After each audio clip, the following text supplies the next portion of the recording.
All right, I think we're ready to get going. Hey, everybody. How you guys doing? Say hello, Deana. Hello. Hey, how you guys doing? All right. So we're starting to get people up. A couple people are connecting in. Are people coming on? People are coming on. Yes, Because it's yes. not showing on my phone that it's happening. So, yeah, it takes about 5 minutes. This is why I kind of try to get the starting message up. I didn't get the starting message up as long as Oh, here we are. usually are. Yeah. Well, yeah, there's a bit of a delay between the two. If you're looking on your phone while you're in the live chat. So everybody's looking at us about 10 seconds into the past.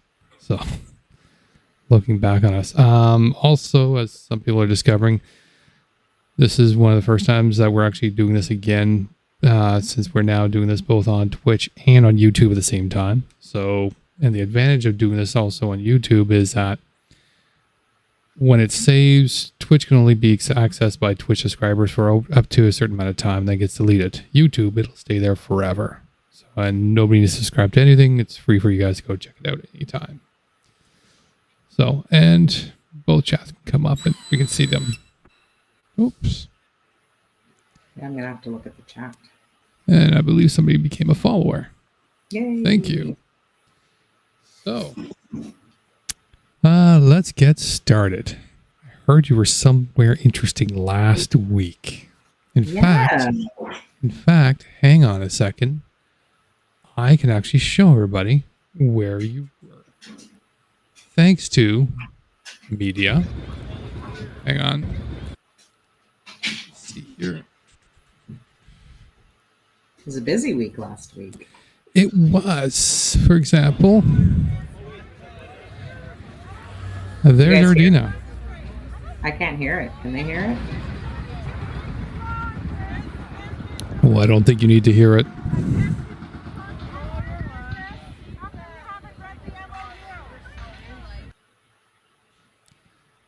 There we. So you were busy at POEC last week. Thanks to Rebel News. Oh, that is excellent. Baby. Dear old baby. Yeah. So let's start. The organizers, to the convoy and the occupation in Ottawa. Got to speak to them face to face. Yeah. So what got you? So what got you there for last week? What brought you there? Well, I mean, so hopefully some of you were able to see the lives that I pre-recorded. I didn't know how to do live back in January, and then February I figured it out. But when I was downtown during the convoy, I had a lot more patience back then. I did try to speak to a lot of people, and if you haven't had a chance to check it out, you can check it out. You'll see where I don't have time for certain people, and some people I actually had a chance to speak to. But yeah, it brought back a lot of things that I had forgotten. So they always say people won't remember what you say, but they'll remember how you make them feel. And I truly did remember how the convoy made me feel in Ottawa and what the organizers had done collectively. And so, I needed to be there. I needed to say what I wanted to say directly to each of them. I wanted to use their own testimonies against them. So I sat and listened to the commission for the most part while they were testifying, and then would wait. And then as soon as they went on break, I'd go on live and I would, speak to them. And thanks to everybody who was there with me and who also shared what they wanted to say to the organizers of what I call the terrorist attack on Canada. And you were there literally every day from. Did you actually go into POC? Like aside from being outside? I did not. I stayed outside because I had Freedom Baby and all of my stuff with it. So I needed to stay with Freedom Baby. But no, Let's see if I can get Freedom Baby up here in a minute. Freedom Baby. Yeah, so I spent my time outside, and I think I enjoyed being outside because I could say whatever I wanted to say. Sometimes I pissed off the cops a little bit, but for the most part, they were good. They understood why I was there, and they allowed me to express my freedom. That's true. So for those who are curious about Freedom Baby and have not been keeping track on what Freedom Baby is. Freedom Baby. Freedom Baby. So tell us about Freedom Baby. It looks quite impressive, in fact, and Freedom Baby was recording by the looks of it too with your phone. Freedom Baby was, because I'm used to you being there, Joe, and having a third eye, because as everybody who has seen my previous lives lately, the convoyers or the freedomers don't know how to maintain personal space. And they like to come up on me, steal my sign, steal my phone, push themselves into me. And so those things you can't really see just when I'm recording. Sometimes those things are missed. And so if there's another phone or another recording that's happening in the background, then those things can be picked up. So that was the purpose of that extra phone. Yeah, extra recording device. Yeah, no, an extra one's pretty good. I mean, I think you also said you were using that one for YouTube, right? That was the YouTube one, while the Facebook I was gonna, so I did put it up, and then the screen pooched because it was a broken older device. So after the second day or third day, I wasn't able to put that up. And then also when Camilla was there, just for the short times that she was there, she likes to be on the device, just playing around or whatever on her games. So true. I mean, understandably, you wanted to get a bit of a view, or at least to get some people to watch, because as we've had other people in the past, as I think you mentioned, some of them don't always know personal space. They don't. Like this guy. Like this guy that I'm about to bring up on the screen. This is the pleb. I don't know if you want to mention anything about him before we play the clip. Well, he kind of caught me off guard. I was, my mom was dropping me off that day, taking my car. And so as I'm emptying the car, all of a sudden somebody comes up from behind me and pushes their arm into my face and started interviewing me, whatever he's doing. He's an internet troll. So I reacted, I responded. You didn't see at the beginning where his hand touches me, but you'll catch that in my commentary. That's about it. And he's a new troll in my life. he's a new troll in my life. I like to say you're making new friends. Yeah. So here he is. Oops, wrong button. All right, we're here in front. We're here in front here with the go home terrorist lady. Hi, ma'am. How you doing today? How you doing? How you doing? Come close to me. Come close How you to doing? Me. Come fucking close. Have you to taken me. your meds today? Come close to me. Have you taken your meds today? Come close to me. Have you taken your meds? Yes or no? Ma'am, I have a question for you. Touch me again. Touch me. I have not touched you. Touch me again, and I fucking swear to God. Yeah, I touched you, right? Touch me again. Yeah, look, hey, the tolerant left here. Of course, with the virtue signaling flag. Look. I want to be touched by fucking disgusting Look at this. pieces of shit like that. Look at that. Look, we got the virtue signal flag here. We got colored hair. Another sign of insanity. Oh, look at all your hair. Oh, I don't have hair. Oh, good. Look at that hair. Oh, Yes. It matches. Does the carpet match the red? Oh, so how has your protest been going the last couple days? Amazing. Thank you Really? for asking. Are you making a difference? Most certainly I am. Yes? Are you considered a hero in Ottawa? 100%. All right, like the blue jacket guy, are you like gonna go down as a hero of Ottawa? Oh, do you have a problem with Blue Jacket guy? No, Tell me more. he blocked me on Twitter after one comment. I wish Smell could cut through to the camera because he smells like a greasy piece of shit. I smell like, actually, I'm wearing Gucci right now. Is Gucci, do you understand what Gucci, can you afford Gucci? Question, can you afford Gucci? She is welcome here. Don't touch me.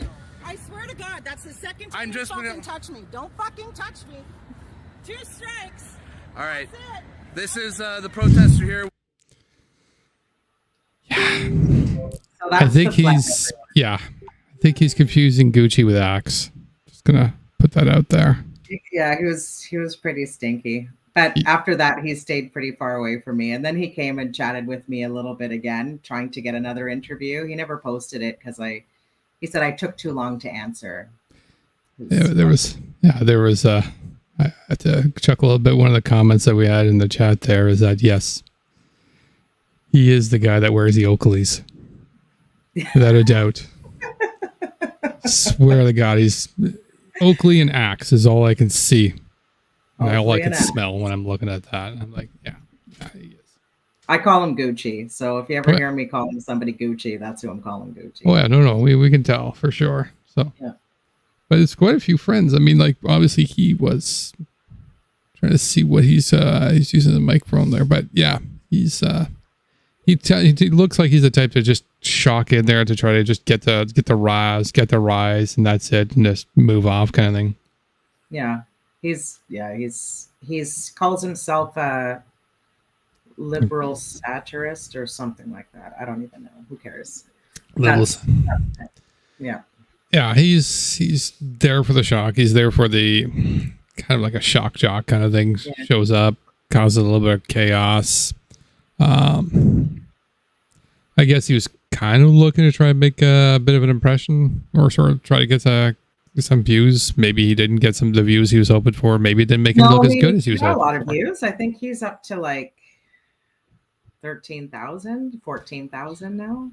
Well, He's I'm there. pretty sure He it didn't get a lot wasn't. of likes Yeah, compared to his views. He's not even at 2,000 yet. So, but Yeah. I mean, it's okay. It's better than it's better than what I do. So. true. But there was. But you know what? You know what's Mhm. funny? What's funny is I went through the comments and man, these people are triggered with colored hair.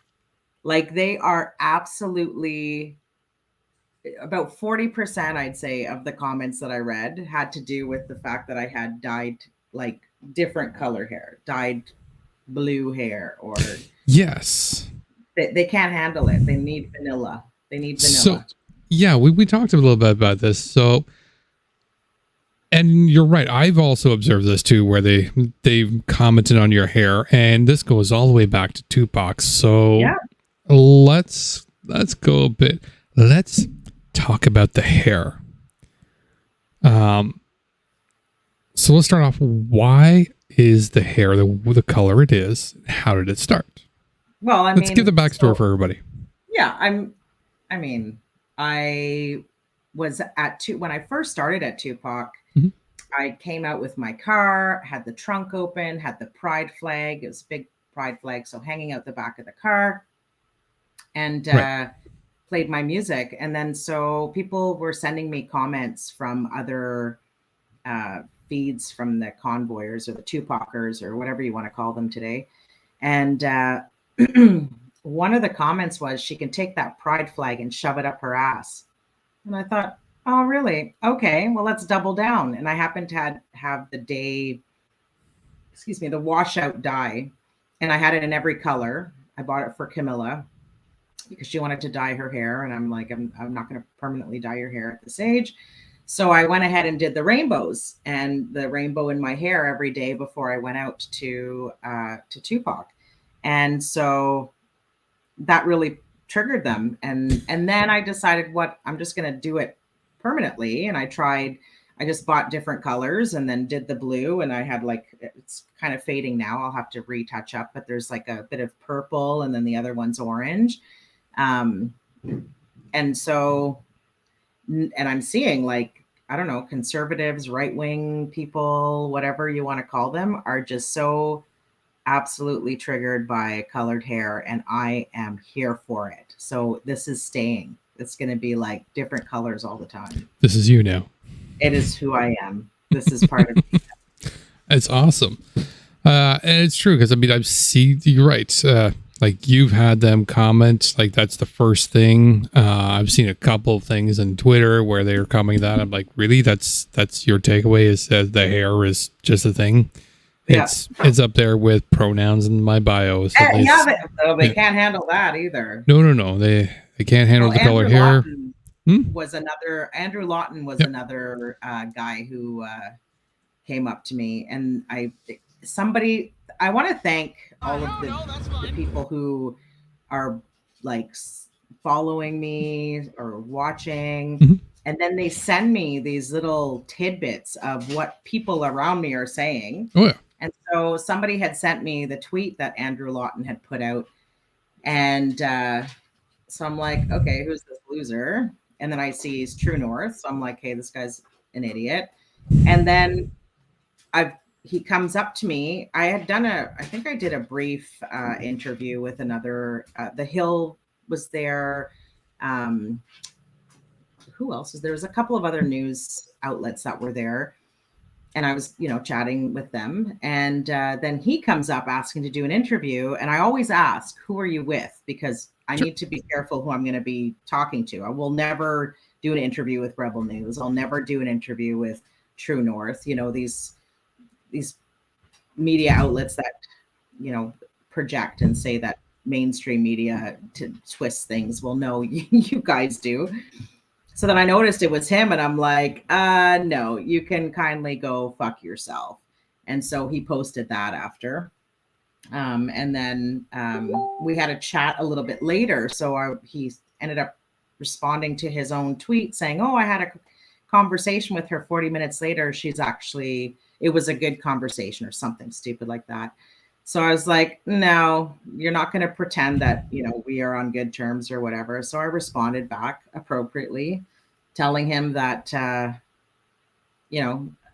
whatever, just all the things that would trigger the right wing.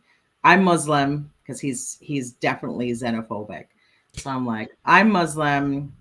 I support LGBTQ2 plus. I believe Black Lives Matter. Every child matters. I don't even remember what the other thing was, but I'm like, okay, right wing nuts melt down in 3, 2, and then he's like, well, that was short lived. It was. Well, and that's why you'll see him saying "Assalamu alaikum" to me, like. That's true. Well, actually, I've got him right now. If you, not Andrew as Lawton? a guest. No, not as a guest. As the video clip of him trying to do the interview. Oh, I forgot about. Okay, good. Yeah. Oh yeah. Oops. Okay, let's see. Where are you from? Oh, here's fine. Well, I gotta get the full. Oh, it's Andrew Lawton. Yeah. Andrew posted my picture earlier. I did, and everyone loved it. Yeah, Andrew. What's your name? I'm sorry, I didn't realize who you were, so I'm just gonna politely say, go fuck yourself, Andrew. Now, if that was politely saying it, what does impolitely saying it sound like? Oh, don't worry about it, Andrew. I know you think you're a ham. Yeah. Bye, Andrew. Okay. Andrew What brings you out here every day? True North, right here, guys. See this? This is Andrew in the flesh. All right, Andy. So I'm actually genuinely curious why you're here. I don't think you're. Oops. Whoa. I seem to be having an issue here. I think the video canned out. You're telling the truth. I don't think he knows the meaning of genuine. Yeah. Oh, There we there's go. the famous Rebecca! Not Resistance Cats. I'm not Resistance Cats. Sorry, Rebecca. You'll have to try later. How do you...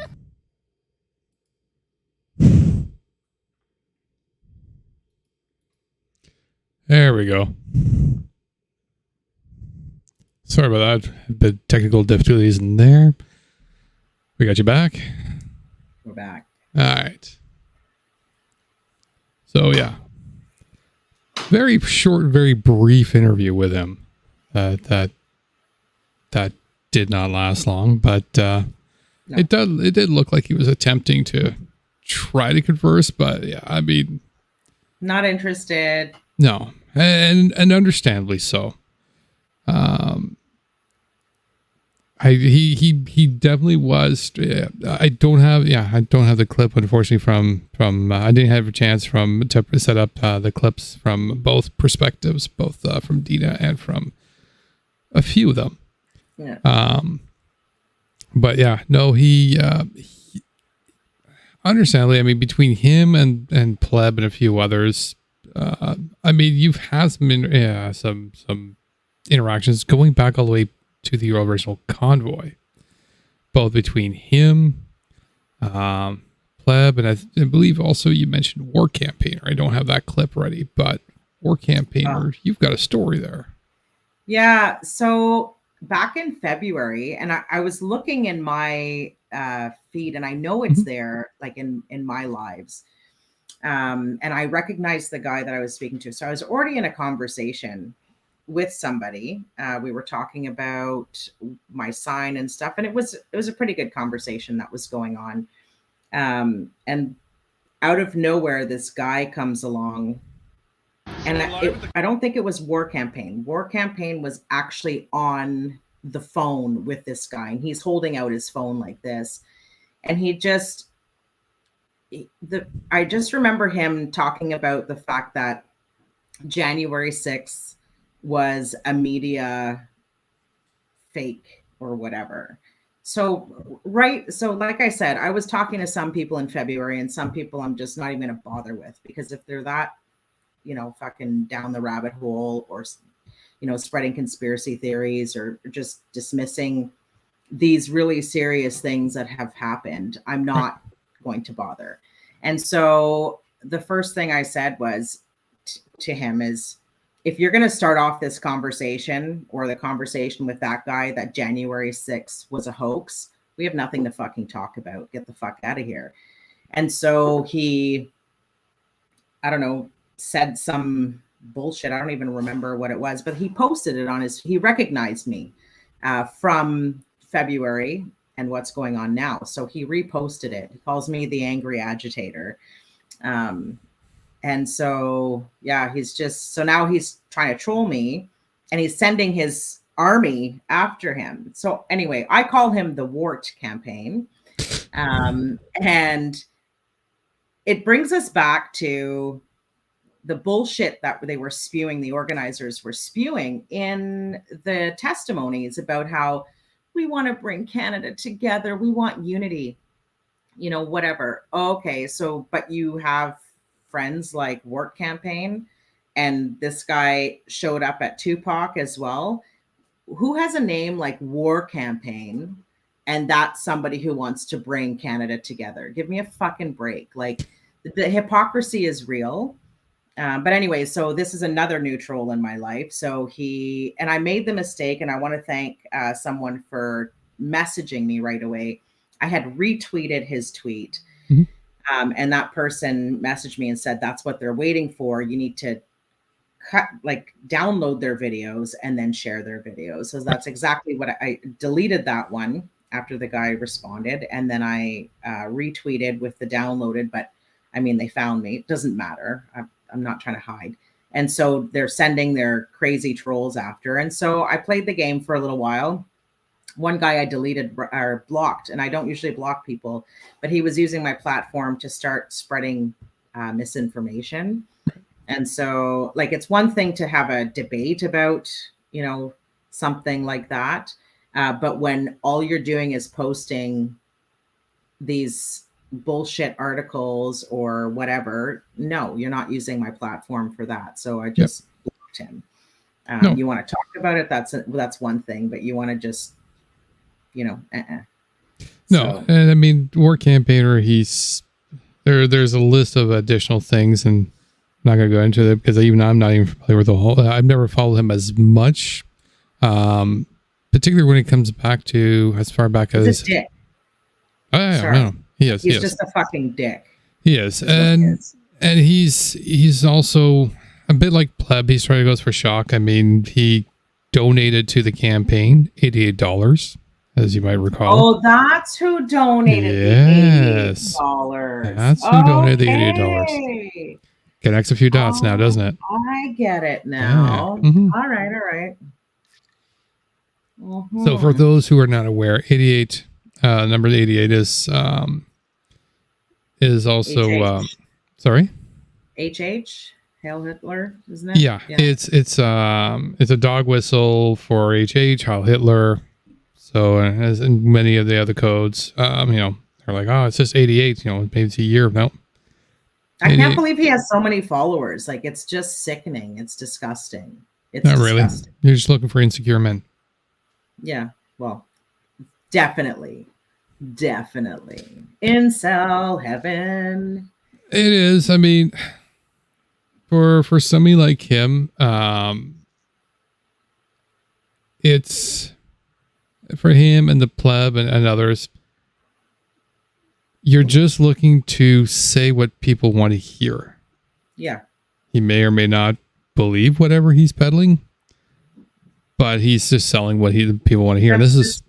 It's disgusting. It's absolutely infuriating, and it's disgusting because it can hurt people. It's true.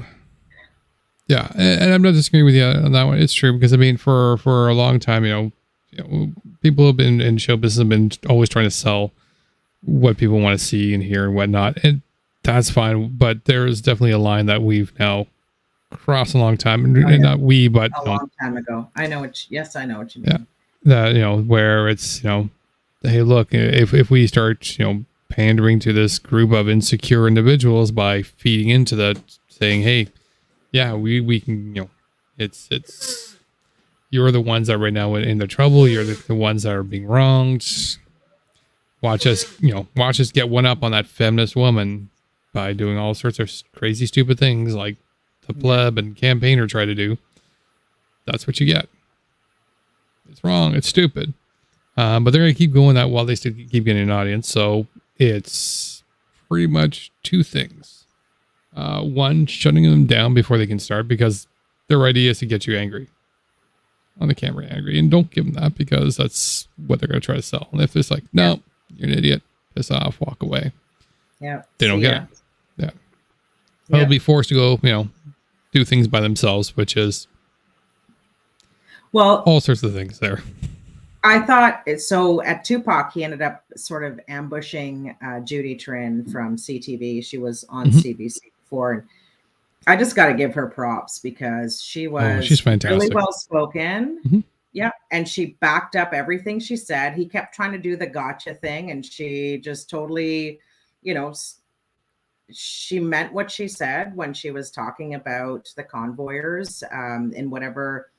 I'm not sure, because when I watched one of his YouTube videos to see, it was him he posts these things like he got, like, as if it's a gotcha moment. Yeah. And for me, when I look at it, I'm like, as if these people see it as you got me. Like, I didn't feel like you got me at all. I felt like I told you to fuck right off and you got nothing. So, and Judy Trin was fantastic in her response, but anyway, these guys they're all ridiculous. No, they are. I mean, it's something that we're, I'm sure this is not going to be your last protest. No, not at all. No, but you are becoming more known, even to the point to even the leadership of the convoy. Well, they can go fuck themselves, and I'm glad I'm taking up their headspace. Not only that, but they're even talking about you now. So we're live at the courthouse here outside the National Library for the inquiry. And what other does Tom Marazzo do? He walks across the street and has a conversation with the loudest troll here. Don't think you know what a troll is. So Tom, can you tell me the I suck at this. That's perfect. Right there, kids. Yeah. She's just still giving her. I tried. I went there with a sincere intention to just have an honest conversation, see why she could calling me a traitor, in a terrorist every single day. Tom Morazzo's Why? a fucking weenie. I honestly wanted to have an honest to God talk, but she wouldn't actually stop talking to let me answer the question. Medication, folks, it's there for a reason. Use it. Yeah, Morazzo's a weenie. Just Oh, Morazzo's, you yeah. came to talk to me. Oh, sure you did, Tom. I asked you a fucking question. I asked it about 5 times and you didn't answer my fucking question. Like, whatever, Tom. So, yeah, no, Morazzo. So, first of all, I'm like, you know, she wouldn't start talking. It's like, I'm sorry, was the noise of one woman bothering you? Yeah. And she's only been there, and you've only been there for like a week. So, one person can bother you for a short amount of time, yet a whole neighborhood full of trucks blasting horns for 3 weeks straight. No. And guys yelling.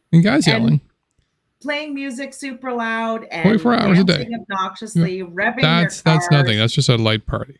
Oh yeah, and this is for hours and hours and hours, squealing tires, like the sound of the trucks on idling all fucking day and night nonstop. Like it was loud there.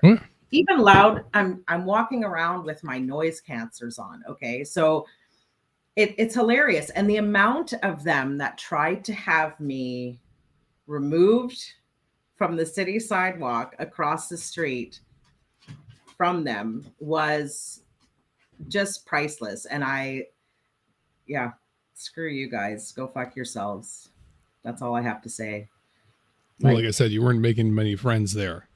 No. But I thought it was just an interesting, because I watched this not only with these guys, you know, Barbara and Morazzo, but also many others. Is like, there was a clip I wish I was able to get where I feel it was Dirksen, or at least one of the locals. That was like, oh, I'm gonna get my lawyer and she's gonna get arrested tomorrow. I'm like, putting aside the absolute lack of legal knowledge to say something. Dirksen or was it Mathieu? I feel like it was. I think it was Mathieu. Yeah, I'm pretty sure it was Mathieu. He was so triggered that I was there. Yeah. So triggered. He blames me for Tupac shutting down. He gives me full credit for Tupac. That's a huge honor, A, to take, and B, it's an undeserved honor, because you and I both know when Tupac killed themselves. I had nothing. Well, I had nothing to do with it. Justice Gomery had no idea I was there. I'm sure she didn't give a crap. Be cool if she did, though. But you know, well, she knew I was in the courtroom because I was sitting right in the front and right in the middle. It's true. The hairs are hard to miss. We've established protesting, and I'm sure it didn't have anything to do with her decision. So, and I certainly didn't hold his money hostage. He could have paid his rent or paid his deposit. But yeah, Mathieu Venn said it over and over and over again. I'm the reason that they shut down. So thanks, Mathieu. Yeah, I mean, if Mathieu wants to believe that, that's quite impressive. But this is the reality they live in, though, right? They're just like it so is. detached. It is. It's an interesting reality. I mean, there is a bit of disconnection from the reality there. I mean, that reminds me a bit. So, you know, I keep going back every Saturday to go film what the activity is on the Hill as the protests are coming through back and forth. I even had a nice little shot of Mr. Barber there on Saturday, not at the protest, because that would be a violation of his bail conditions. Yeah, that was a good catch by you. Yeah, I got the stream up there. It's dated, and it's been forwarded over to Paul Champ, as I've been informed. If it's not clear enough, I do have a high resolution 4K version that's available at any time. Free of charge, Paul, free of charge. I love no Paul. limitations. Yeah. While we're talking about Paul Champ, we just got to give him super, super high props. Like, Oh, I it's mean, fantastic. he is a phenomenal man. And I mean, for those who are, I'm sure most people are watching are familiar with Paul Champ, but if you're not familiar with Paul Champ, just last point. I'm going to give you a bit of taste of what we really truly enjoy about him. He's awesome. Mr. Bulford. I heard Mr. Paul Champ is on the Seattle left. Police Service. Oh no, I apologize. Maybe it was the Commission Council asking you about racist flags that were being carried around during the protest, and I believe you were implying in your testimony that you didn't think those were real convoy protesters, that there were others who might have been infiltrating. Is that? Yes, I suspect that's the case. But you don't have any evidence for that. Well, I did see a photograph Yeah. of a gentleman who I know to be a photographer that follows Mr. Trudeau around on a regular basis, taking a close-up shot of a gentleman carrying a Confederate flag. It's because Confederate flags can be viewed as a racist flag. Is that right? That's correct. Right. It appeared staged to me. Right. And you didn't think that there was anyone involved in the convoy who brought Confederate flags to the protests. Is that right? Lines up the shot. Not that I was aware of. What the video I seen, the video of a masked man, like wearing a winter balaclava, walking through the crowd with a Confederate flag. And the video that I saw was a number of protesters telling him to get out of there because he wasn't welcome, and they didn't want that type of symbol being associated to the convoy. Right. All the convoy people left their Confederate flags at home, like Mr. Barber. Boom. Sir, I don't know Perfect all of the people that came to Ottawa, and I don't know what they have in their possession. That would be purely speculation on my part. All right, thank you. Perfect. Mic drop. Mic drop. He didn't have to slam his laptop like Brendan. Everybody was all confused about. Yeah, he was just like, "Okay, thank you." Champ is a champ. Absolutely, he is absolutely phenomenal on that one. You know, he's a constitutional lawyer, and I was at the. You did get a chance to have a conversation with him, so very quick. I did have. Okay, so yeah, before that, just for anybody who's not fully familiar with Champ, he is also the lawyer that's working with Sexy Lee to sue the convoy for the damages imposed caused to the citizens that were in Centertown. The citizens and the businesses as well. Yeah. Correct. Yes. Sorry. So no. You got that's right. So you got a chance to talk to him. So tell us. Yeah. About that. So two things. His son and wife, I guess, because it was take your kid to work day or whatever. So I believe that's why his son was there.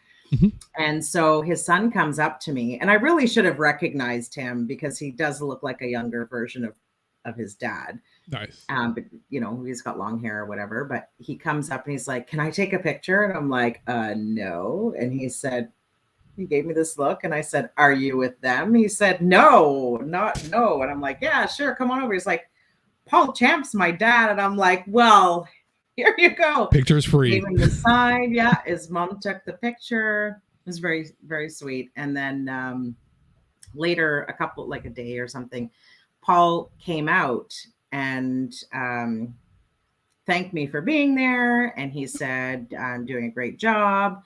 And we chatted for a bit. So I asked him about, I told him how great I thought Zexually is and how I'd love to meet her. And absolutely. I asked how that case was going. And as you guys know, Emily, who's part of the Paul Champ Law, who's also the Ottawa and business lawyer at the commission, slyly went in and served Bridget Belton that one night, right? Nice. And she's like, "I got served," whatever. So there is a court date near the end of January, because there's going to be a bunch of amendments to that suit against the convoyers. they're going to be adding some more people on there. So probably Bridget is one of them. Whoever they've got to make amendments. So there's going to be some changes. I'd really like to sit in on that. Nothing really is going to come out of it other than they're amending the application. So that's cool. And I think I had asked if for the date of Resistance Cats to give her the information, and it turns out I think she posted about it or she already knows. So that's great. So we'll stay tuned for that. And then I went to the QP protest.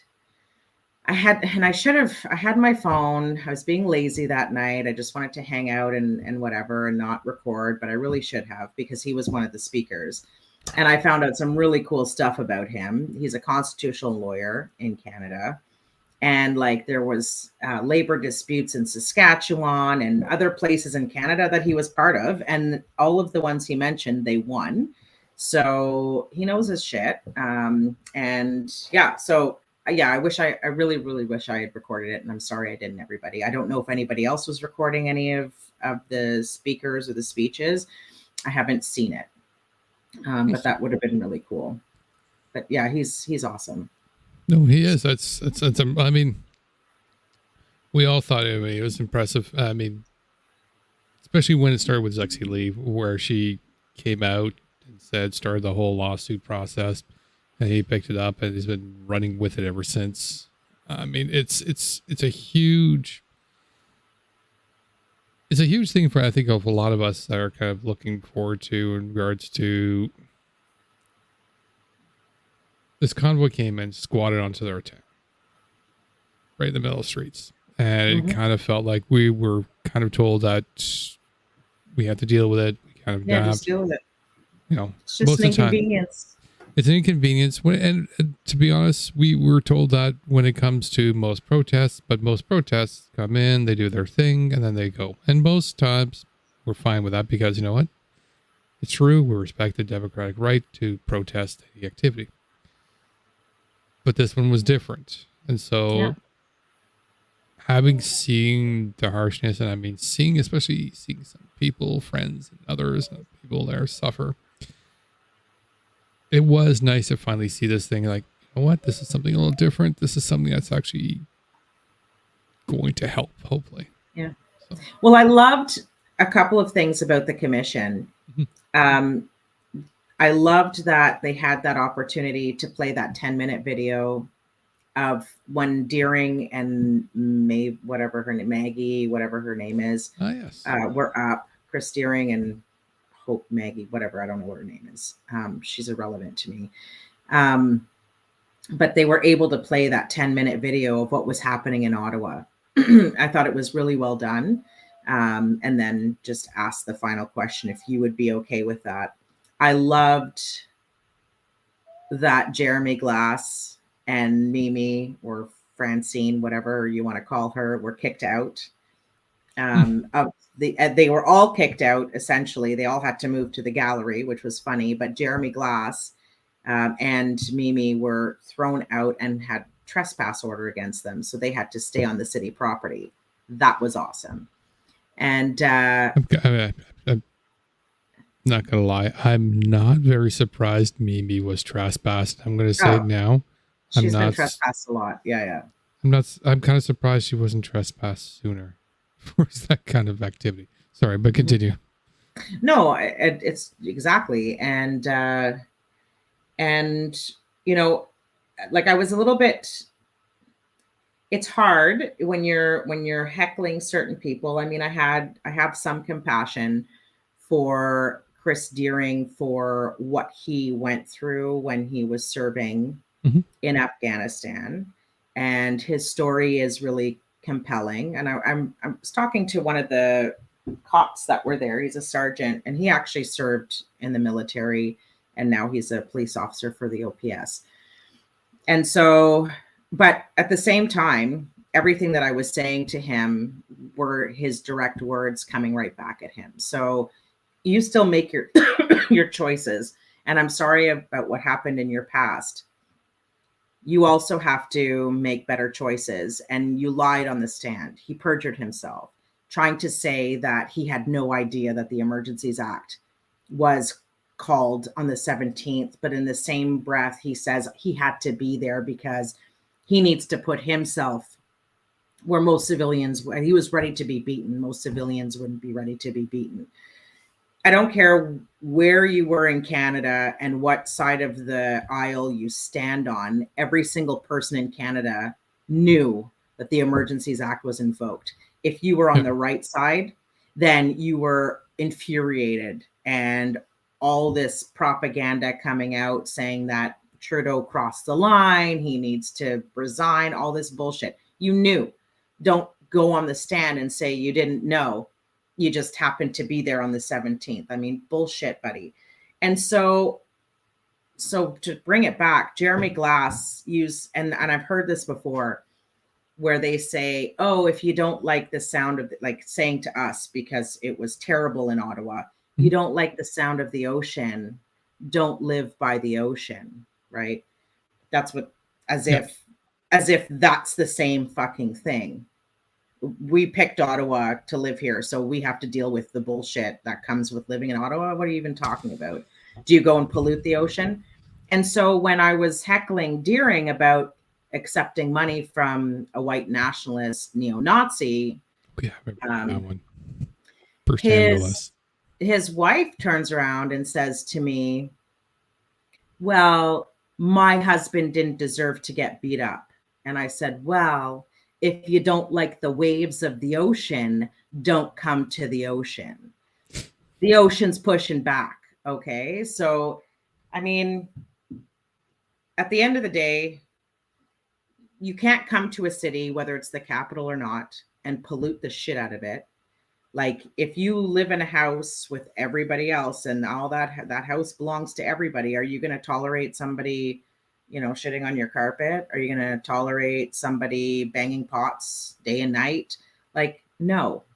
There is a way to behave and a way to there's a contract, a social contract, not just the law. There's a social contract, and if you guys can't handle me yelling at you from 50 feet away, then, and I'm literally a minor inconvenience in your life, because you're probably never going to see me again until, whatever, but it's like 15 minutes. Next time they show up. Yeah. Well, 15-minute break, whatever.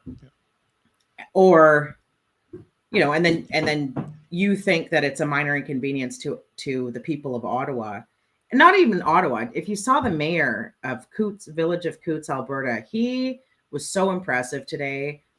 And, he said it as he saw it, and he didn't try to play politics, which is what we were seeing from a lot of the people who were testifying.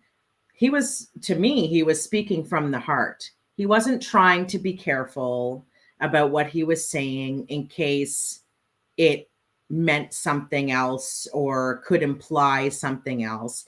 He just answered the questions, and he answered them, as he saw it, and he relived it. He relived what was happening to his people that he was in charge of taking care of, as the mayor, the elected person who takes care of his neighbors, because this is a village. Like, it's a small, little town, border town, and these people just completely, took it over. And so, and he was on the minority side on top of it. At least in Ottawa, we are all pretty much on the same page. I mean, there's a small little group of Ottawa people who are like, I live in Ottawa, I love the noise. It's like, shut the fuck up.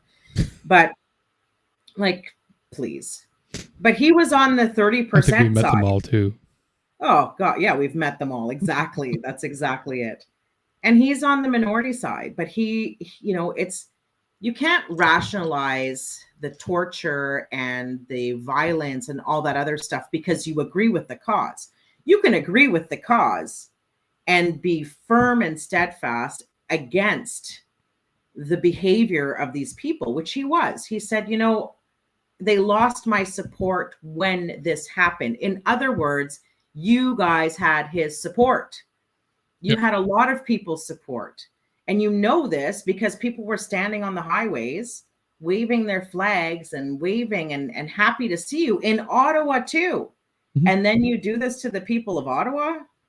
Well, you lost their support, you know, like it's that simple. And if this is the path that you want to try taking again, well, it is, because we're seeing it. I mean, it's all fractured little groups, but these guys are angry, rude assholes wherever they go. Entitled is maybe the more appropriate word. Yeah. And I mean, I just rewatched some of my lives and I totally forgot. And I wish it was brought up. I didn't see it brought up. I missed some bits and pieces, of course, when things were happening. Maybe somebody asked this of Tamara. But Tamara called on her supporters, 1,000 of them, to go to the Rideau Center unmasked and demand service. That happened. Yes. And I totally forgot about that until I watched, you know, my live from back in February. And so I wish I would have seen that. I know I had mentioned it to her, like, is this what you think unity is? But I forgot that she was directly responsible for that stupidity. And they're so full of shit. And when they use the word unity, when they use the word freedom, when they use the word love, it's just so fucking cringy to me. Like it's all cringe. Yep. All cringe. Totally agreed. I mean, yeah. Sorry, go ahead. Oh, you go ahead. Yeah, no, I mean, especially when you like, I mean, one of the things you just mentioned there, which is like, you know, Tamara's call to action where she tried to get everybody to there. It's true. There's a lot of craziness that also occurred that POC is kind of reminding us, like, yeah, we've forgotten about all these little things that they did. Like it's a huge amount of mess that they did. I mean, you know, trying to take over Rideau Center, and even though it was shut down because of them. And everything else. You know what I did? Mm-hmm. I went to Saint Laurent because they were at Coventry.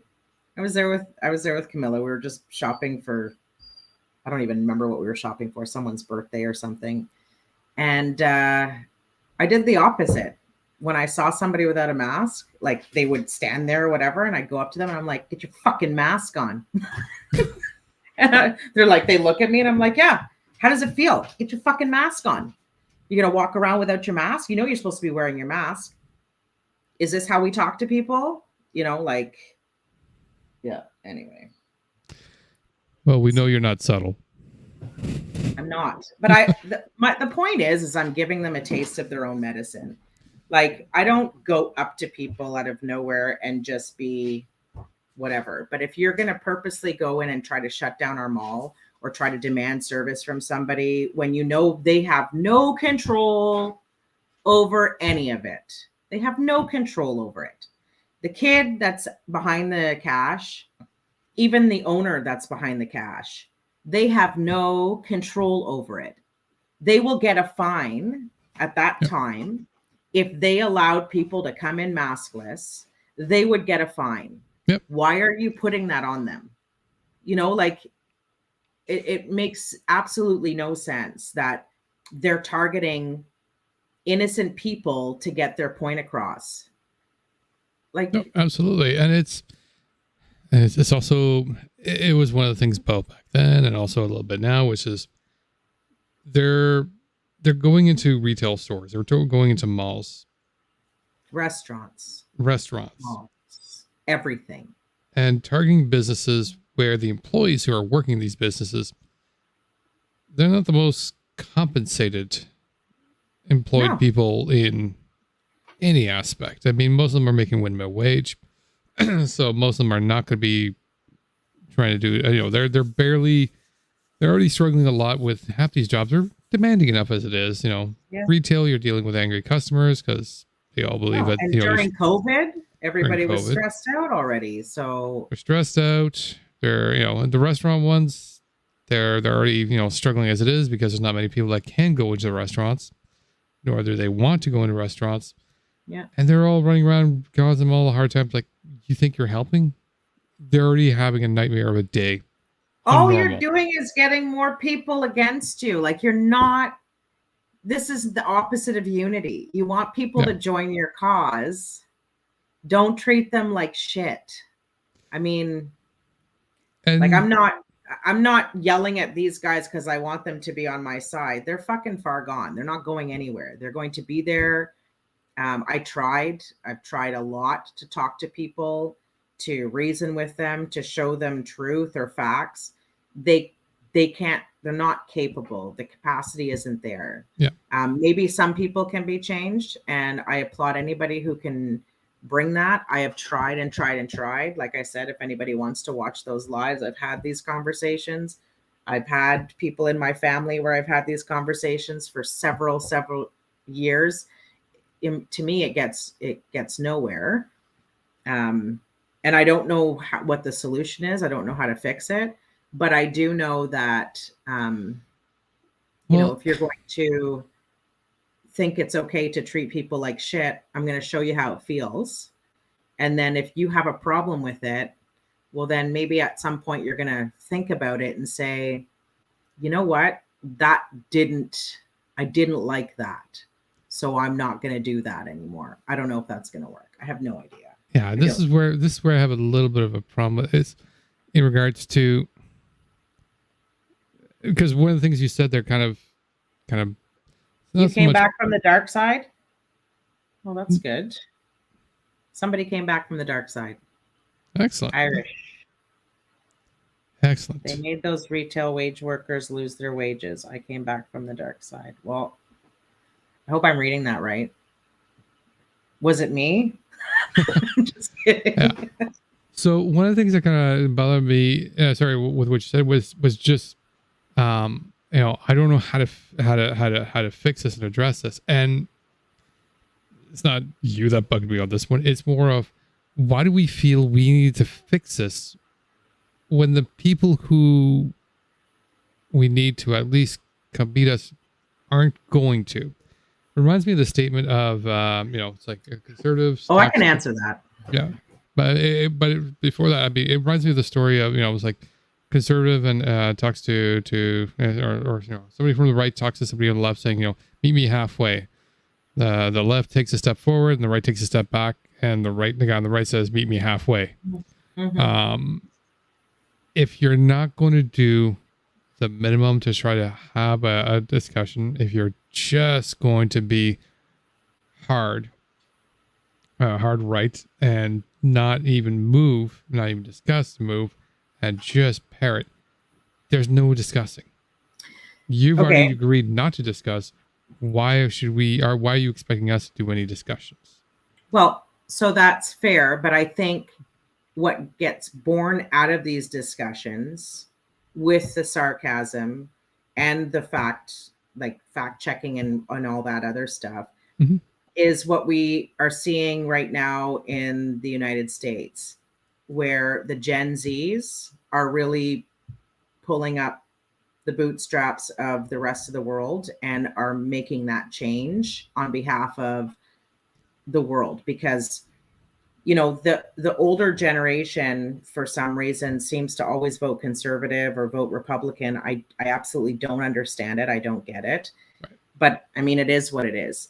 But if we just let it go, it grows and grows and grows. Mm-hmm. You know who I had a great conversation with was James Bowder's goddaughter. Yes, I recall that. Well, I say goddaughter. I probably shouldn't. They don't care too much about pronouns, but they are they. And they are also pansexual.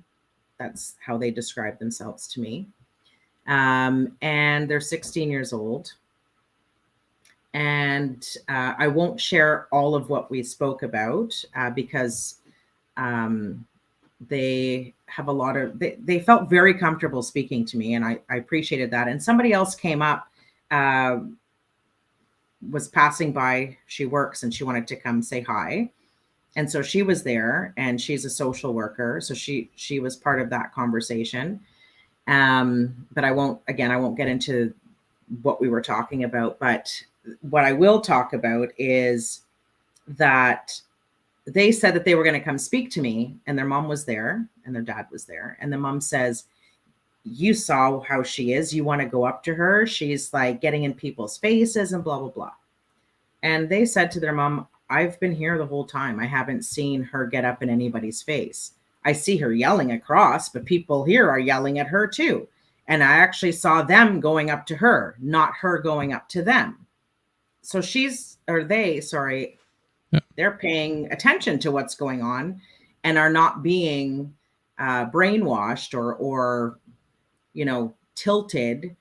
They're seeing what they're seeing, and they're strong enough to be able to, decide on their own what is real and what isn't. And so they came and we talked that was, I don't remember who was testifying at the time, but I didn't even watch most of that testimony until after, after I got home and rewatched it. But, so they also told me that they can't go back to school because they were being picked on for the fact that they were doing videos for Canada Unity.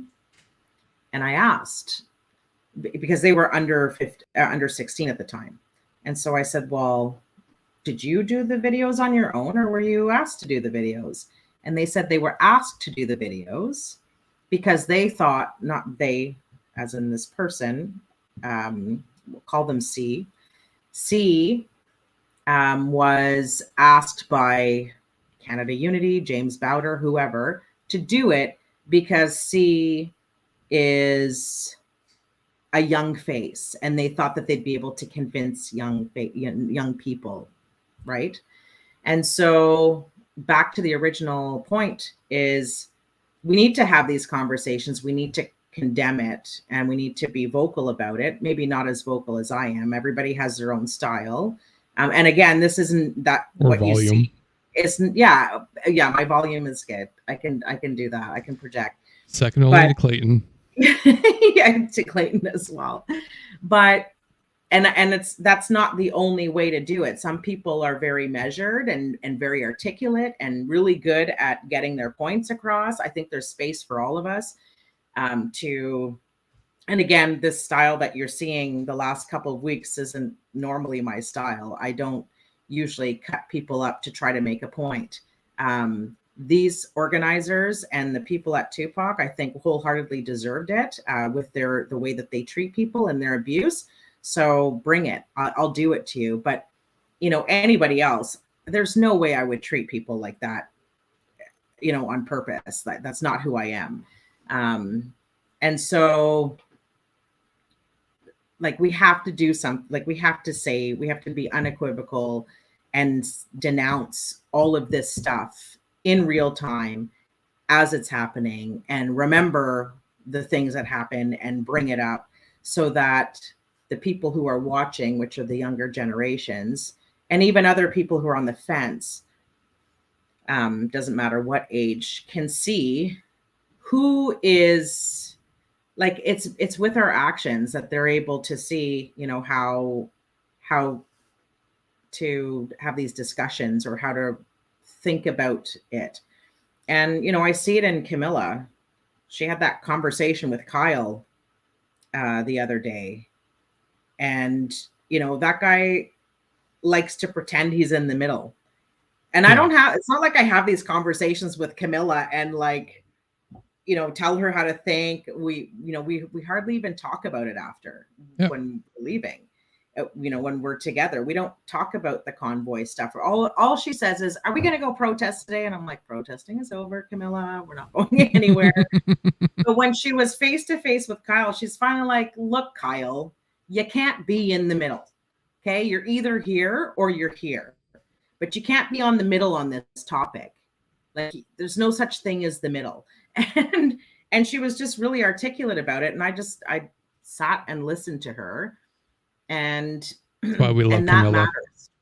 She's great. Yes, she is, absolutely. She makes me proud. Yeah. And I think C is great as well. When I heard C speaking, C was very impressive to me. And and her parents should be very proud of her. Them, excuse me. Yep. And if they're not, well, that's their problem, and they're missing out because that person is maybe only 16 years old, but they are far beyond their years. And I'm very impressed with C. Yeah, it is a proud mama moment for sure. Let's read some of the comments. But yeah, I think it's important. I think we need to speak out against it, whether it be online or whether it be in person. I have no expectation of people coming out. And again, they might say that I was all by myself. Brendan brought that up. I didn't feel like I was by myself at all. No. I mean, you had a fair amount of viewers in the live. I showed up too. Yes, unfortunately, you I did not have as much of the flexible schedule. Yeah.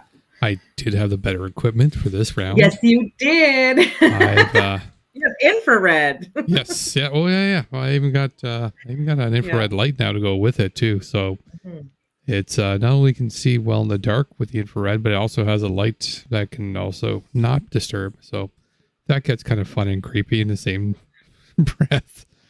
But so it's also the higher def 4K, so we can get the stuff. But so at the same time as I've done a couple of test runs, I also did some POC. Brings me back to last Saturday. You were mentioning Kyle. I did get a chance to go up, and this is when I saw Barber, and it just reminded me of a conversation I had with Kyle when I got there. He came to me and talked to me. So I'm having go over conversations with these guys to try to get a little bit more information, but also just to understand them better as something I was trying to sort of document. Rapport is good. Yep. Exactly. I'm trying to try to converse, to do documenting, to understand a little bit what's going on. One of the things that was interesting is that and this may be just Kyle, but he was mentioning that he's quite convinced that there will be a Convoy 2.0 that will be happening next year. They're all convinced. Yeah. And this might just be the local group that's convinced that, everybody's going to come back and this is going to be all returning. And there's, so as everybody may be concerned hearing that or may not. I'm not concerned. I've seen enough of their lives or videos that they try to whip up the crew. I'll there's two sides to this. The only thing that made me wonder a little bit was that all the organizers were together again for the commission. And so I thought that maybe there would be a lot more people coming out. And I mean, there was maybe 40 of them. So that's the most I've seen together since February. But, watching Rebecca Shepherd, get all excited and say, go get these toy trucks and da-da-da. So I'm like, okay, well, we're going to see a bunch of people with toy trucks. So I know I already had Freedom Baby and I was like, probably just going to wear this. But then I'm like, okay, she wants toy trucks. I'm going to make sure Freedom Baby is, in his truck or whatever. Right. And so then she shows up and nothing. She brought the toy truck. She had 5 toy trucks in her purse. They had it laid out for a whole, 5 seconds before. How big were these toy trucks that were in her purse? They were just like this. They were just little dollar store plastic trucks, which is what she asked people to bring. Nobody did it. And so, and that's the day that she thought I was Resistance Cats, which was hilarious. Yes. Yes.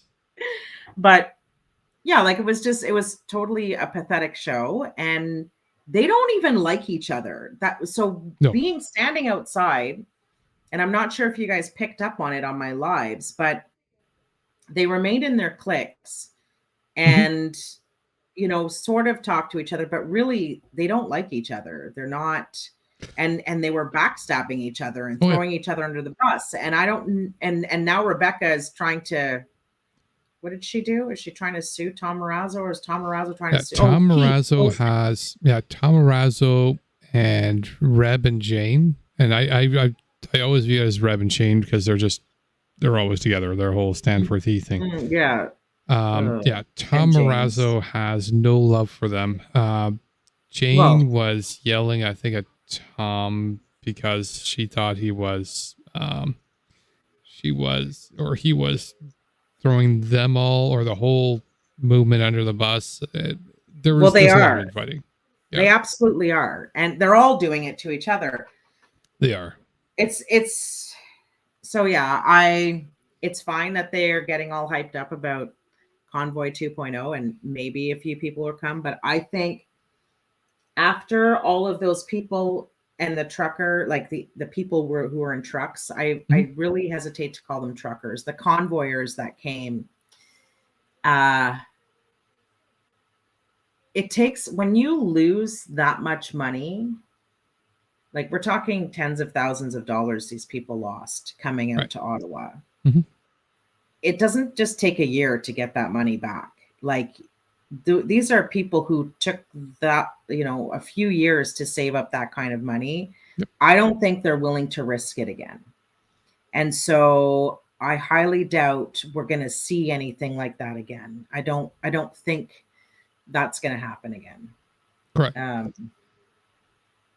Yeah, no, I mean, there was kind of a scenario that kind of worked for that freedom convoy to occur. Yeah. There was, there's a recipe for many things to occur. There was a certain amount of tension going on. There was a certain amount of, because the mandates and everything else were still kind of there, even though they were all set to end, they were still there. And so many of them, their minds, and they were still kind of fueled up from that. They were ready to go. Yeah. You've got it there. You caught lightning in a bottle. Boom. You got the entire thing to go. The desire for this day to occur again, you're going to get some. You and I both know that, if I go downtown and yell freedom at Parliament Hill, we know the people are going to answer back. Yeah. And they're always going to be there. Yeah. For whatever. All 7 of them. All 7 of them. Sure. But that's just the fringe of the fringe, I want to say. Yeah. So the diehards.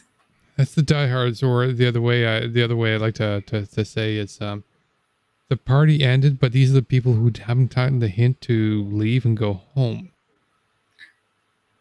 And Hull shut down. Now the cops are coming to kick your asses. Yeah, exactly. Yeah. References to the strip there. That's awesome. I love it. Anybody who's old remembers Hull back then? Yeah.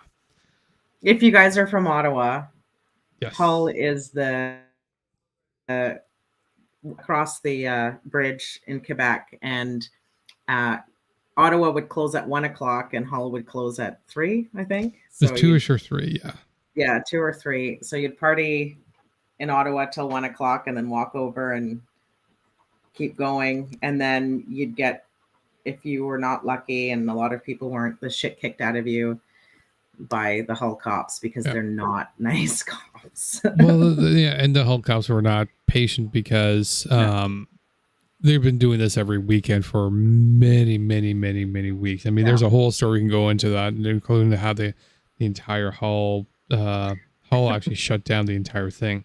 And it was brilliant on their part, I have to admit. They did a fantastic job on it. Yeah. To shut that shit down because, it was a nightmare for them. But these guys are exactly that. They're kind of like, party's over. They're still sticking around. And they're kind of clinging to the nostalgia of this particular event. So they're all kind of like, oh, no, this is all going to come back. This is all going to be, we're going to have another convoy in January, February. And, I don't know if I'm a rational person, but I know my question, I'm sure I'm not the only one, which is, all right, you guys going to have another one in February. What are you protesting, though?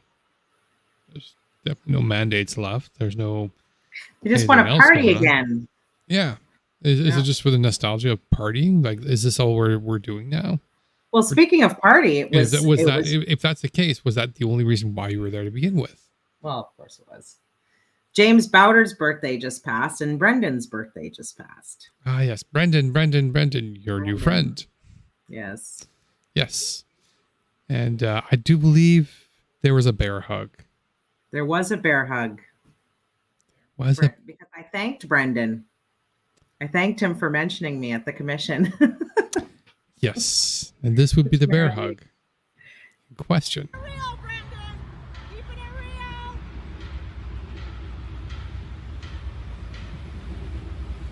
You know what? No other lawyer talked about me. Brendan, thank you. That was awesome. You gonna hug? Hug? Yeah. All right, let's hug. A bear hug. I got a bear hug from Brendan. Yeah! Woo! They're reconvening. Brendan, hurry up! They're going back in. Oh, Brendan. Ah, yes. And he brought me up at the commission during no other than Tamara Leach's. Tamara Leach's statement of us. So now you're part of official federal public record. First EA. I need to go. Yeah, I need to go and adjust it so that I'm not just the lady outside with the sign. I thought it was funny that she said she couldn't hear me, and what was funnier is that when she came out, really, you'd be the first. Yeah. Oh, there was so much construction. She says, "Shut the fuck up." There was a bit of construction. I know at the beginning of the week, but I'm like, no, she heard you. She totally did, because she came back out and there was no construction. So I made sure she heard me.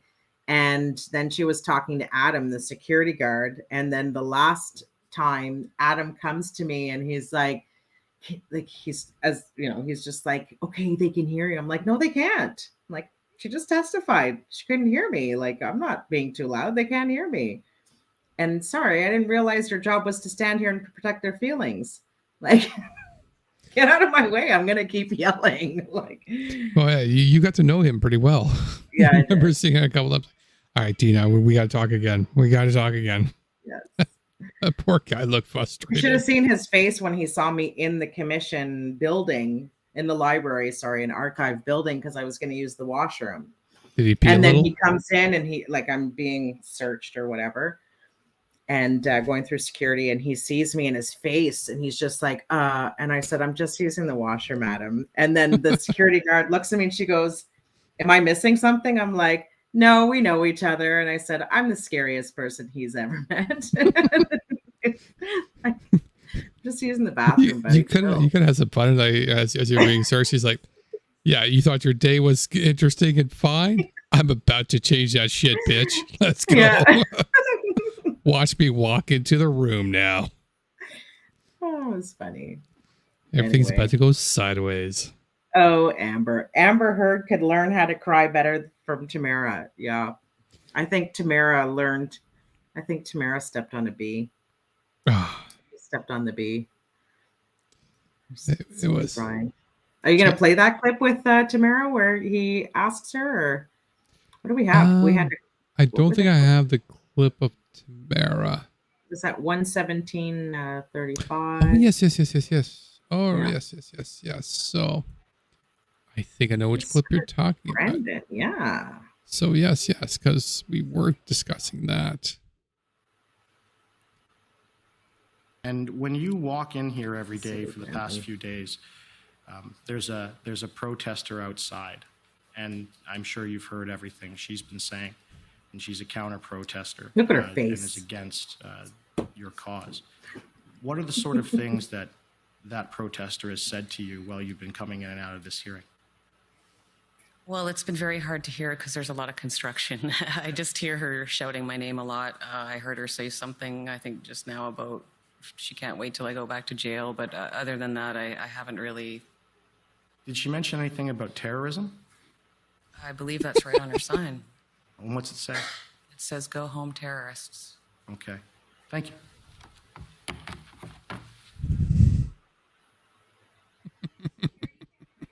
They totally planned this together.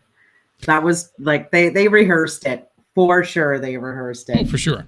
I mean, he's, you know,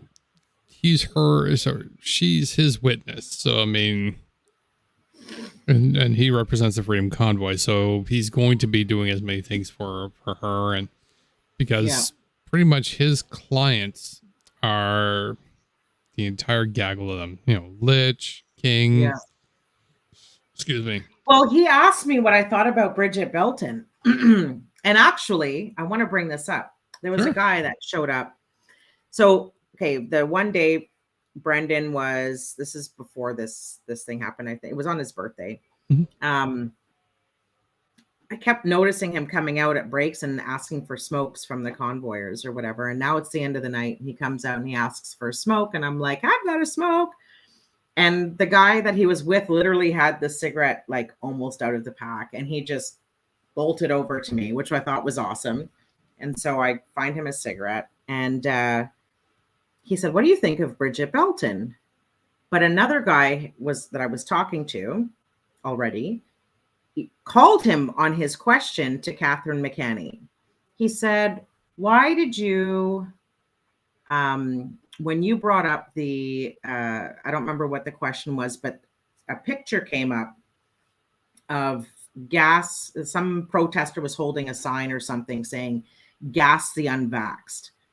And he said, you know, it only took me 2 seconds. And I was able to see that had nothing to do with Catherine McKenney. That was a picture out from Houston.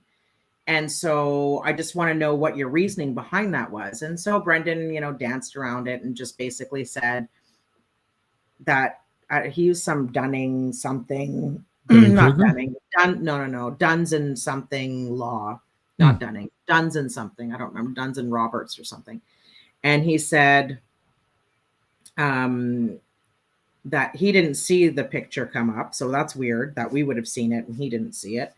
But he basically said, you know, we got 5,000 pieces of evidence 3 weeks before the hearing, and it's just impossible to go through that. And he said, you know, back when in the 80s, when the EA was voted on or whatever, put in place, there was no such thing as social media. The internet wasn't really a thing. So all of these possibilities of all of this evidence, because we're talking video files now and, you know, like all this tons and tons and tons of evidence, it's email stuff, right? Yeah. So he said we only had 3 weeks to go through it all. So the fact checking, I guess, was not going to be as good as it could be. Anyway, he said he's going to, so at December 9th is when all the lawyers get to put in their policy recommendations. And so one of his recommendations is that the EA inquiry isn't just 12 months, that they will do it in 24 months or something, so that there's it's not even 12 months, it's 6 months. Like and I remember, I think you and I were discussing that, and you're absolutely right. So, because these guys literally start the inquiry 6 months after they call the they call the emergency action. Yeah, the emergency. You're absolutely right. Like when it came out in the 80s, you know, there would have been very limited sort of news coverage in regards to it's just going to be whatever's on TV. Yeah. Nowadays, it's your cell phone, my cell phone, my setup, all whatever media plus independent media plus everything else. Yeah. Any event, I mean, even the convoys, it was a good example in regards to multiple cameras constantly on, plus the CCTV, plus everything going on. There's so much information now that it's no longer sort of like getting the one story from 1 or 2 cameras. It's now getting the 50 cameras plus the 500 additional videos from the internet and filtering out with the ones that are actually from the location to not from the location. He's not wrong in the sense of it's only, you know, 6 months is not enough. They're working major hours. Like these guys are there 8 hours in the day, and then they have to review all that testimony and prepare for the next day as well. Yep. And so we saw that lawyer today, you know, pass out. We don't know why. Yeah. We don't know why he passed out. I have him here. Yeah. So for those who missed out on it, commercial CMV, that's commercial. a second here, sorry. But people are, like Bridget, I'm reading in the comment, and not just Bridget, people are jumping the gun and saying that it's because he took the vaccine. Like, are you fucking kidding me? Yeah. No, it's Anyway. not the vaccine. I mean, so for those who aren't aware about this happened earlier on today. Commercial CMV, that's commercial vehicles? Yes.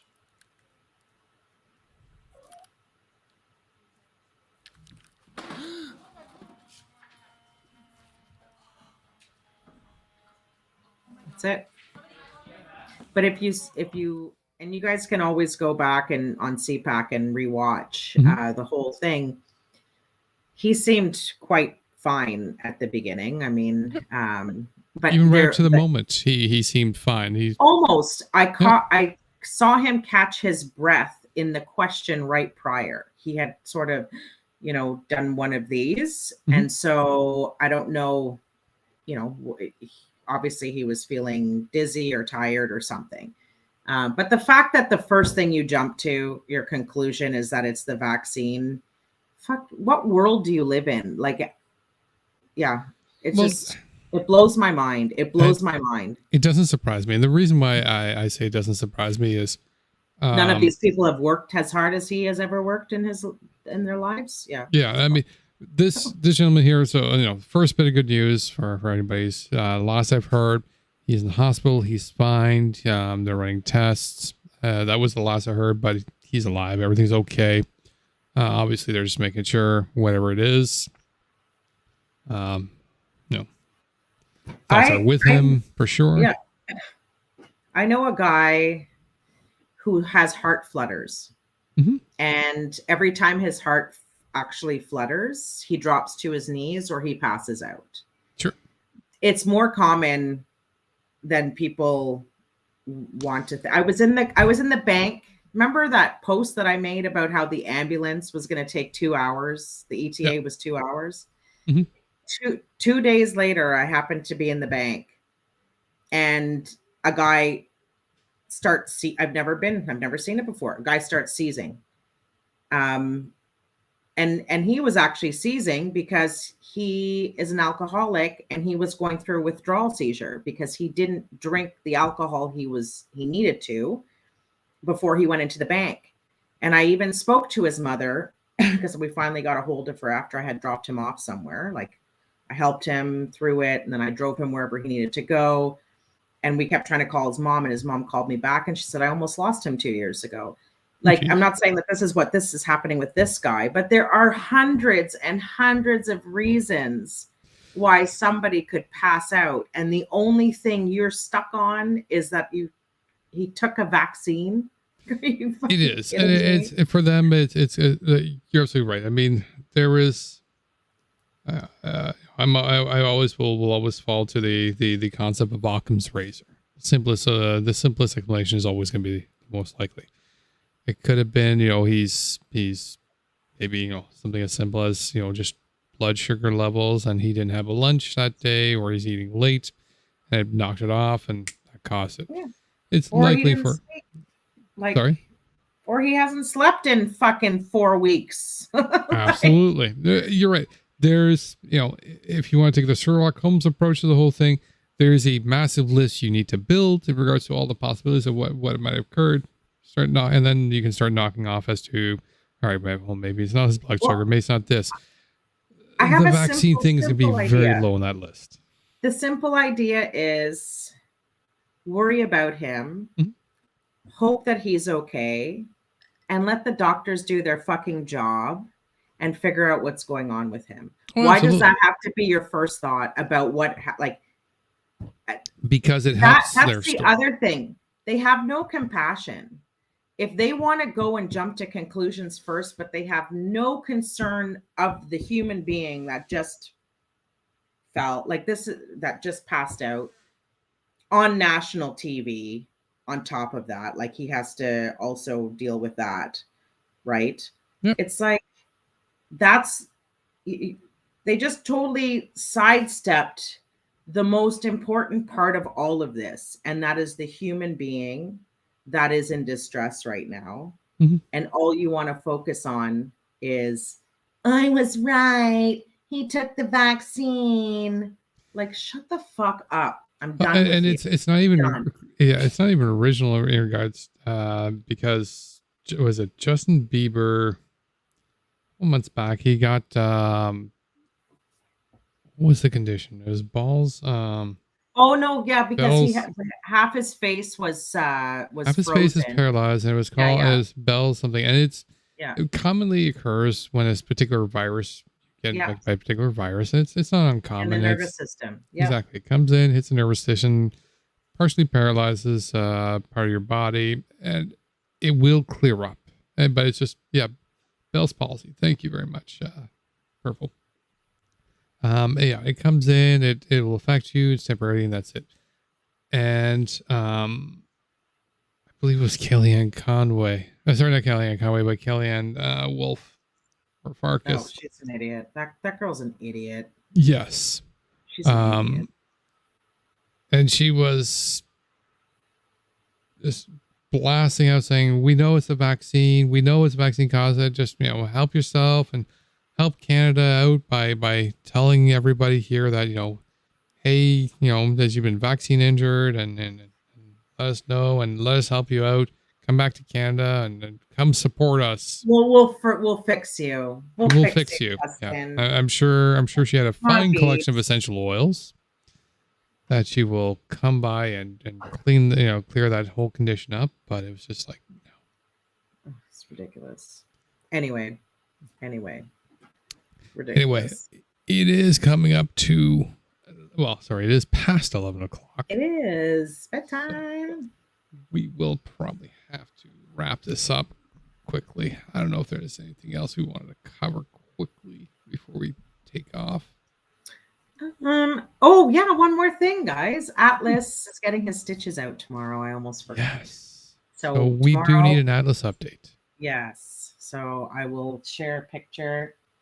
Where do you go? He's gone now, but he's going to get his stitches out tomorrow. So again, thank you guys for helping me with him. Amazing. Thank you so much. I think that's it. We're happy to help. I know I was happy to help for sure. Thank you. And you know what? It's a wonderful cat. He looks like a nice cat. Yes. If he was around, I would bring him here. Where'd he go? He's a cat. You're never going to find him when he needs you. They were all around me, remember? They were just all whatever. There is my dog is right at my feet. Is he still here? Yeah. Anyway. That's true. Yep. All right, so we're out to close it up, and in that case, we'll probably see about doing another one coming up. And there's Freedom, baby. All right. Thanks, everybody. Oh, how's Diane doing? Sorry, somebody's asking how Diane's doing. Diane's okay. Mm-hmm. I'll have her. She wants to do an interview, so I will have her do an interview. A lot has happened in the past couple months, but she's okay. She's at a hotel tonight, so hopefully she finds something soon. But she wanted to be in a hotel, so she's in a hotel tonight. That's it. That's all I'm going to say about Diane. If you want to do that interview, you and me talk. I got this set up now. I want to do that interview. Let's do that interview. I've got the equipment. Sounds good. Oh, perfect. One more thing. Mm-hmm. SG Fox had his court date today. Yes. We forgot to say that. Yes. Maybe we should do another live. Should we save this for another live? We can do a quick follow. Well, we can do the quick summary on that one. We can do definitely another live. Because I think, I don't know. People we'll do it next week. We can do another live next week, but we can do the quick roundup right now for SG Fox. Go ahead. So SG Fox was in court this morning or today, and he is being recommended for the DAP program, which is what is the acronym for that again? It's diversion something program. Yeah, give me a second here. Direct accountability program. Oh, direct accountability program. So it's basically a diversion program to speed up minor crimes or whatever from the court system. And so he has a court date December 21st. and I guess whatever his sentence will be. So it's most likely going to be something like community service or some sort of programming or both, whatever. So we'll see what happens there. And December 21st. Yep. Definitely an element of community service, and as somebody pointed out, accountability. Accountability. He has to plead guilty. Yeah. And all right. As long as he understands that picketing at Parliament Hill is not considered community service, everything should be fine. He gets to keep his freedom. There you go. Perfect. All right. That's it. All right. Okay. Thanks, Good night, everybody. everybody. Thanks so much. Thanks for coming out. Thanks, guys.